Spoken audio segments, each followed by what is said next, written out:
No, I'm joking. But okay, let's get back to it. Okay. So, any questions? Anybody? Guys, I want you guys to ask questions along the way so you can understand very clearly. Are we clear that using EIS, we cannot only, number one, the antibody antigen, okay? It looks like this, right? There is some kind of force that holds Omar, these. Yes. the whiteboard for you. The whiteboard is for me. Yeah. Okay, you forgot. Okay, so antibody antigen interaction, okay? There is some kind of force between the two. I don't know exactly how much it is, maybe we can search online, but that electrostatic force is not very high, okay? So if you apply a DC current, which is quite high, like we see here using minus 0.2 to 0.9, and what did we say over here? 10 millivolts. Big difference, right? Which means that if you apply that kind of voltage, then maybe this will go away, or maybe this bond will be broken. Bond is like, yeah, will be broken because the voltage is so high. We are clear. So that's the disadvantage of DC. And that's why, guys, when you are doing DC measurement, sure, there are people doing DC, DPV, you know, not just EIS. It's okay to do DC measurement, but understand that don't scan the whole range. Okay? Very important. Don't do from like 0 to 1 the whole range and then -1, and you're doing a CV and you're trying to just find out some peak over here. That's different what you are doing. Yeah. But for you guys, it's not good to use a big range, because when you use a big range, something like this can happen. Yeah. Right? So that's why if you want to do DPV, you do it in a small range after you have optimized to see what range you are getting the change after immunosensing. Are we clear? Okay, yeah, man, yes. What is different between DPV and C? Because you said it's the same, but I see another paper it said DPV is has 这样子的 Yeah. 供电 Yeah, because CV is something like this, right? But why you CV is something like this, and DPV is something like, yes. how is it? Comes back to its original, that is NPV. DPV is, yeah, it is DPV like. is like that. DPV is Am I right? one Yes, curve, but one why curve. you can make sure these two parts is the same result? Okay, guys, at the end of the day, no matter what kind of voltage you use, no matter what kind, whether it's a linear voltage just increasing like this, or it go up and come down, or in that square wave, you have something like this, right? How does it go? Does it go higher? I don't know exactly. But square wave means that you go up, and then you come down, and then you go the negative direction and come back up. All of this is just different kind of voltage that you are applying. And then, like I said at the start, apply a voltage, measure the current. So no matter what technique you use, ask him. He's using CV. You're measuring the current change. You're doing DPV. You're measuring the current change, right? What do you guys? 他说 CV 跟 DPV 一样，是因为它是确定它的电压，然后 No， 我没有说 CV 跟 DPV 一样，他们不一样。不是，他们差别只是差在供给电压的方法不一样，可是它都是给电压去测电流，对，所以它出来的东西不会差到太多，它只是每次给它的，比如说 CV 好，它是每1秒固定给多少，可是 DPV 可能会再回头，就是会变 minus， 或者像他刚刚讲的 SWV， 它都会电压会先给正，然后之后下来之后再给。所以它一样是可以用来判别，它只是供给给电那个供给电压的方法不一样而已。可是其实它都是用电压去测电流。OK. Yes? Good. Good. Okay, yes. Yes. Why you say the CV maybe that the protein and antibody separate, Yeah. and but we also use CV to electrode deposition. Yes, you are right. Yes. We use CV Why? for electrode deposition. Why it also can do this? There are two different things, right? One is electrode deposition. Let's say you do gold, or let's say you do polymerization. Yes, you need that kind of voltage to make the monomer become a polymer via electropolymerization, right? You need that kind of high, whatever that voltage is. So you can see what Chen is using is quite big, right? Minus 0.2 to 0.9. But even if you don't look at the range, 0.9 looks pretty good. How much is 0.9 volts? When you go into millivolts.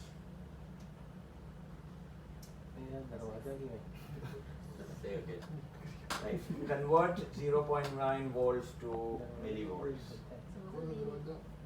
Guys, you're using 10 millivolts over here. How much? That's a simple question. I asked very simple. You convert 0.9 volts to millivolts. How much? 0.9 volts to what? Millivolts. 900. 900, guys. Multiply by 1,000. Each hand, yes. So 900 volts, 900 millivolts. Look at this, 900 millivolts. Look at this, 10 millivolts. Do you see the difference? Yes. That is not the only difference. In linear, it's just increasing, increasing, increasing, then decreasing, decreasing, decreasing. That is very different from an AC, which is alternating. It's increasing, then decreasing, then increasing, then decreasing. But the range is only 10 millivolts. The amplitude is 10 millivolts.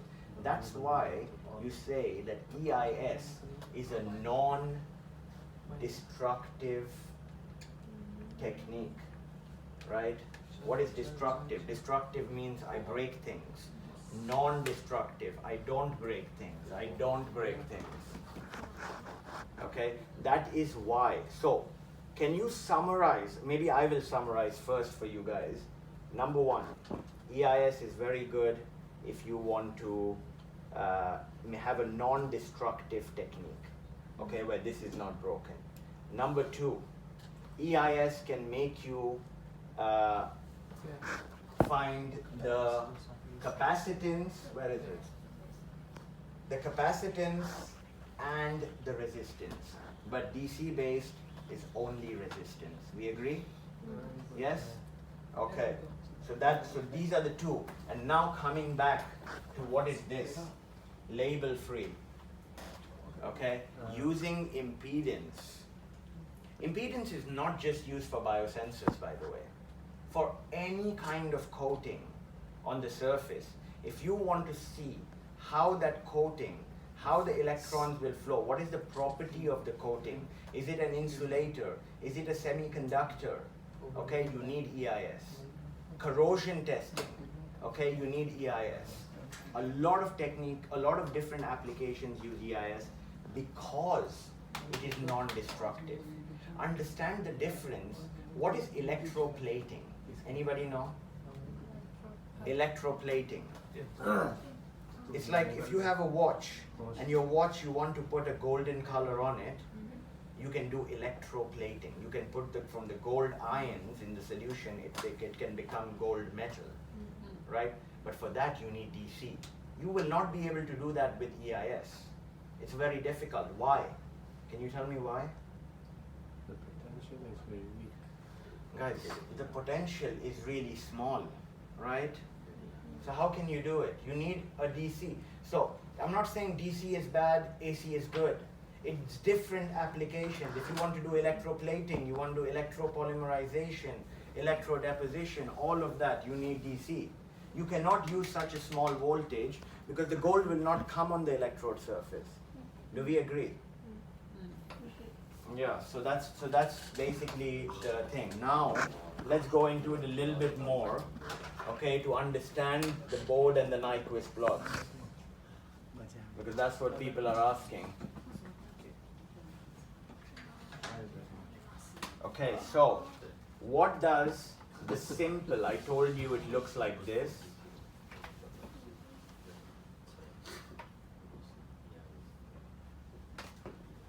Okay.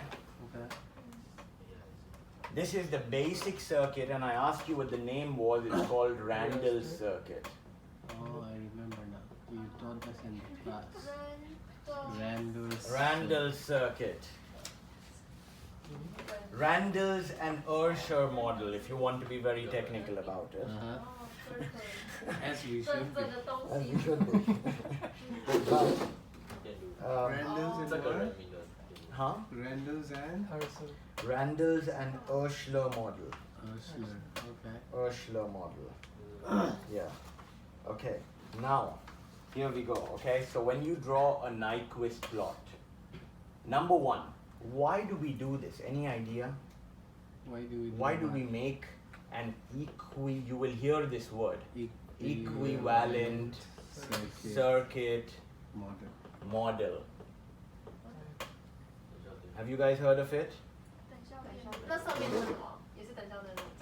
Yes, they are both the same. This is a kind of equivalent circuit model.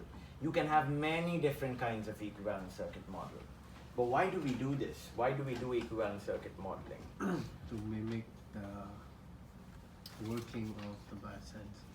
To mimic the working, it's a pretty good answer. You know, that's actually because we have in our biosensor, let's say this is our biosensor, right? This is the PT, and this is your carbon, okay? And you have your antibodies on top, right? And your antigen, then you...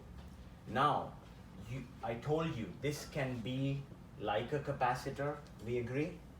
Because it's insulating, right? But also, this can act like a resistor because it stops the flow of electrons to go from here to here, right? So it has two effects. We agree on that. I showed you there why two effects, right? So R and C.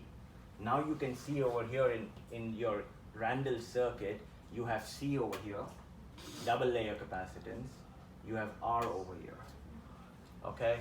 And then this is the Warburg impedance, which basically means how your redox probe is going to the surface, the diffusion of your redox probe to the surface. We'll not go into too much detail, guys. If you want, read the paper, and then maybe, you know, we can talk more about it because it's quite detailed. EIS is not the easiest topic, okay? So if you don't understand, it's okay.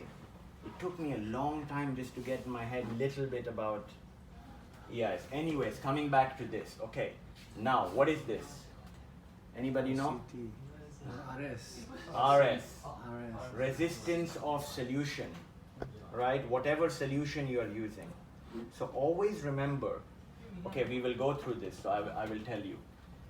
This is your Nyquist plot, where we were talking, okay? Now, what is this? What is what? This is always the resistance of solution. That's why if you do two tests in the same solution, your EIS should always start from the same point. Yes? If it changes, that means something changed in the solution. Okay? Are we clear? That is RS. Okay, now. Okay. By the way, we can call this CDL and RCT. Anybody know what that is? What? CDL, Double layer capacitance, like I showed you over here. Where is it? On your right. Behind, guys, behind here. Double layer capacitance, right? And RCT, resistance to charge transfer. Okay. Okay? Charge transfer. What is charge transfer? Electron transfer, right? That is what charge is, electrons, right? That's what your electricity is. So, resistance to charge transfer. So we agreed about these two effects will happen, right? When you put your antibody on the electrode surface. And that is why EIS is an amazing technique, because it's non-destructive, but at the same time, you can separate the effect of the antibody, the antibody's resistive effect, and the antibody or the antigen's capacitive effect. You can separate them. That's good. So you can know the individual components. Now here is the important part, guys. Okay, let's go through this 1 minute. So, RS plus RCT. Okay, this is RS plus RCT, which means that this value here is RCT. By the way, what is the axis values? Anybody know? Here it is. Guys, EIS guys. Z double dash. Z double dash and Z dash. I don't know what it is. What is this? What is here is Z dash and here is Z double dash. What is One it? is virtual, one is real. There's You wanna say negative. that? One is virtual, one is real. You can think about it like that. That's good. But just No, think about it no, very no. simply that this is the resistance and this is the capacitance. Yeah. So the virtual is from So the virtual is from capacitance, okay, and the real is from the resistance, okay? Two different. But EIS is a combination of the capacitance and the resistance, right? That's why it's a cool technique, okay? So this is what a Nyquist plot looks like. Now, let's make it really small. What does that tell you? Charge transfer resistance is really low, so which means it's very conductive. That's it, right? I want your answer. What do you think?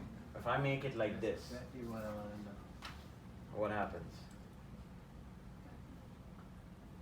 Think about it, guys. I said that this one is RCT.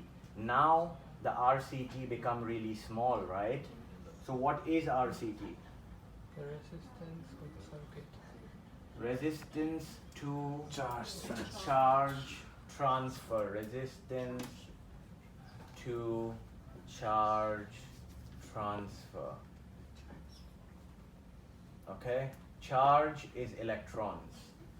Okay? Always. Charge is electrons. What is the charge on one electron? Physicists. 1.6 into 10 to the power minus 19 coulomb per. They learn this in India, you see? They know this, I know this. Yeah? What is the speed of light? Let's see how this for Taiwanese. Speed of light. How fast does light travel? What is the speed of light?